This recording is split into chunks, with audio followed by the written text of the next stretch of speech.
the green light and they can do whatever they want. Where that is very rare to get drafted and be able to control the whole system.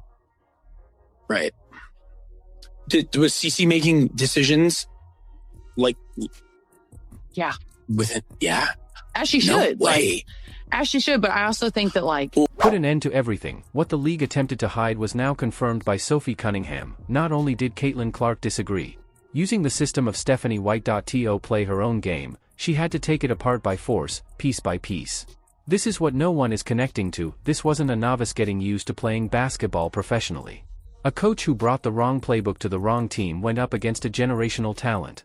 You're going to witness firsthand how this power struggle transpired behind closed doors, why Indiana lost a title, and the precise instant when everything blew apart. Most analysts fail to see the whole picture. After reading this, you'll see why Caitlin's injuries might not have been the sole cause of her. Come back, this is it. So this is what Caitlin Clark said, and I shared this before. This is what Caitlin Clark said when joining. That's the reason why I came here, and that's what she preached to me in the recruiting process. You know, you're going to have the ball in your hands a lot.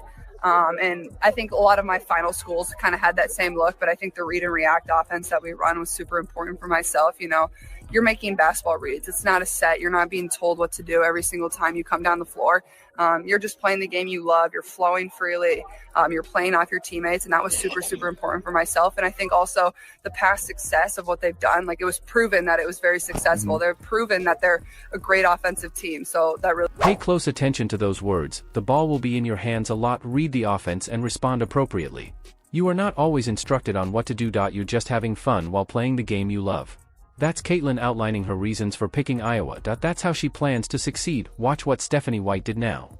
As soon as she got to Indiana, she introduced the Connecticut half-court offense, which is the complete opposite strategy.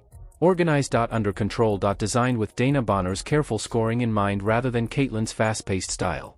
This is the section that every fan of Fever should be afraid of. Before taking the position, Stephanie was aware of Caitlin's style. Nevertheless, she set up her method. How that they have... It is interesting to see how they've grown to be teammates because both of them need the ball in their hands. Okay, yes, they both need the ball in their hands, but the difference is Kelsey Mitchell don't pass the ball once it's in her hands. Caitlin Clark does pass the ball. Caitlin Clark led the league in assists. What are we talking about here? What are we talking about? I get it. Sophie is trying to make everybody, she's trying to give the story while making everyone look good as well. Freeze that picture. Caitlin's irritation is evident in her body language. Observe how her jaw tightens. Observe how she abandons the conversation in the middle. This game in Atlanta is the turning point that everyone has been talking about but has yet to be proven. This was not a strategic conversation. According to those close to the team, Caitlin erupted like this after being made to play off the ball for extended periods of time, touching the basketball just twice in a 4-minute period. Stephanie's reaction to the Connecticut system in its entirety, she doubled down without making any adjustments. I think this is when they played Atlanta. Look, watch this. So this is Caitlin frustrated. Caitlin is very frustrated. Now, in this same sequence of this clip, you can see Caitlin. Let me pause this. So that is Caitlin yelling at Stephanie. What the heck is going on? She had to make herself say, give that some thought, the top draft choice, the athlete who sold out every. She had to force her coach to play basketball her way, which is why the Fever's franchise worth doubled. This was not teamwork. Unlike every championship team, this team wasn't putting together a system. One side has to give up in this philosophical conflict, and this is the question that no one is posing. Why did Stephanie put up such a strong fight? At Iowa, she saw Caitlin average 19 points and 8 assists. She witnessed the full court passes, the 40-foot bombs, and the mayhem that breached defenses. However, she set up a mechanism that neutralized all of the strengths. Now, before she gets into the Kelsey Mitchell part, Stephanie White, you knew you were coming to the Indiana Fever. You should already know the system Caitlin wants to play. Why did she have to make changes to your system to play her game? And we also know that this did not go over so smoothly because we saw Stephanie White taking shots at her on TV. We saw the back and forth argument when Caitlin Clark was going off on her in the tunnel during the Atlanta Dream game when they were going into the tunnel for halftime. We saw runner-up. Failed to make it, not close enough. but damn close, the outcomes of Connecticut under Stephanie White's method. Take a look at Indiana's postseason run now, the exact same result. Runner-up, just one more game. It's not a coincidence. It is evidence teams are never able to cross the finish line with Stephanie's half-court offense. When things get tight, it's predictable. Too slow in the face of superior defenses. Most importantly, it squanders generational talent by making them conform to the system, rather than constructing the system around them. With it, Connecticut was unable to win a championship. Indiana was also unable to. Here's what makes this narrative so compelling, though. Rock didn't make it. Damn near came close, but you didn't come close enough.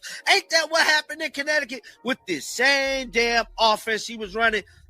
Wait. That was the same thing that happened. They damn near got there, but they didn't. When Caitlin is performing, Stephanie White appears irate from the sidelines. She refers to it as hero ball. But hold on, she didn't call the hero ball that Kelsey Mitchell scored in isolation. Kelsey was never benched by her for taking disputed shots. Everything is exposed by the double standard. Kelsey was Stephanie's top choice because fit the Connecticut model, a slow-moving, deliberate half-court scorer. Caitlin was a symbol of anarchy. Stephanie was unable to manage her unpredictable style. Additionally, instead than appreciating what made Caitlin unique, Stephanie attempted to contain it. Against New York, the 38-foot dagger, Stephanie publicly denounced it.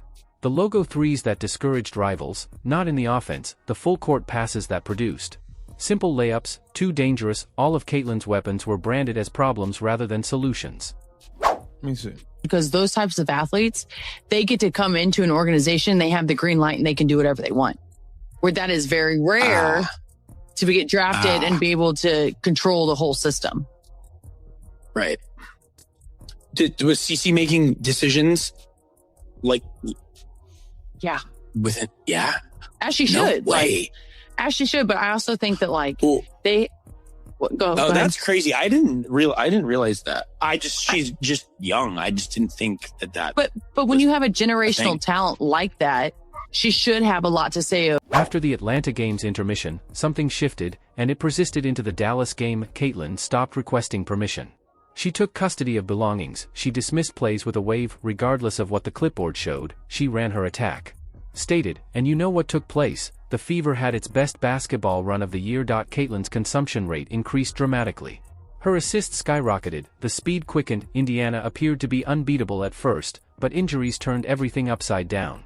However, this poses the most significant query in the whole story. If the team's best basketball came from Caitlin playing her way, why did she first have to fight so hard for it?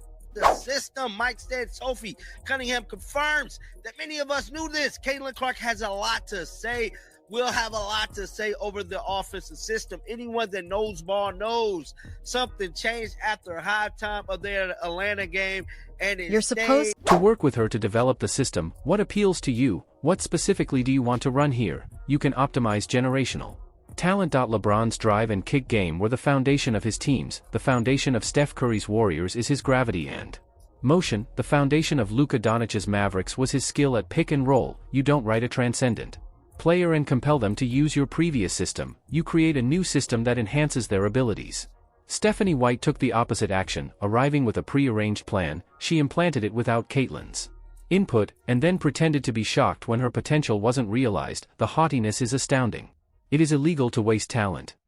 Not bring your Connecticut system, have her playing small forward for a handful of games, and now she gotta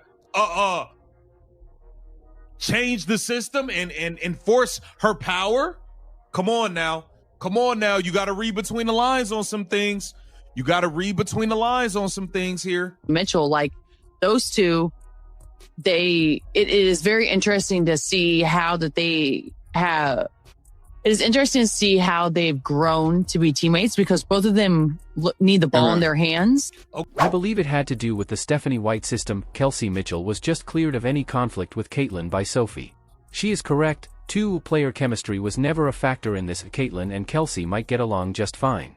The downhill score is 1. The engine is 1. However, Stephanie's approach used rationing to set them against one another. Ball handling duties rather than establishing a hierarchy. There is obvious pecking in elite teams. Commands. Steph was the system. As the 2016 Warriors were aware, the 2020 Lakers were aware that LeBron was in complete charge. Stephanie's refusal to designate Caitlin as the offensive leader prevented Indiana from establishing that clarity. Focal point, she desired equilibrium, she desired several playmakers, honorable concepts that disintegrate under pressure during the playoffs when you need your best player to control the ball. And when they both can elevate each other, that team is unstoppable. You get what I'm saying? I agree. When Caitlin Clark and Kelsey Mitchell are both playing like at a high level, and I do feel like they have good chemistry. Like we saw it second half of the season, even at points this season. Like I don't think there was ever a Kelsey Mitchell, Caitlin Clark. This is the timeline that no one is creating. Following the incident in Atlanta, Caitlin Force's system is altered. The increase of fever, they advance to the postseason, they fight through rounds, appearing more formidable every time. Caitlin then sustains an injury, she doesn't come back for the finals. Stephanie's Connecticut is operated by Indiana. System without alteration, they are defeated. Runner-up once more. Now consider this, was Caitlin's absence the only? Why did they fail, or did the system return to its original state, sufficient to compete, not competitive enough to win?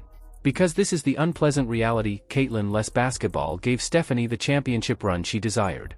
Her method worked the way she wanted it to, and it produced the same outcome as it did in Connecticut, second position. Next season, the front office has an option, adapt to Caitlin's chaotic read and react style or continue with Stephanie's methodical strategy that has now failed to win a title thrice. The league is keeping an eye on it, the fans are calling for explanations. What about Caitlin? She has previously demonstrated that she will defend her system if necessary. Please share your thoughts below. Does Stephanie adjust? Or does Indiana squander the talent of this generation?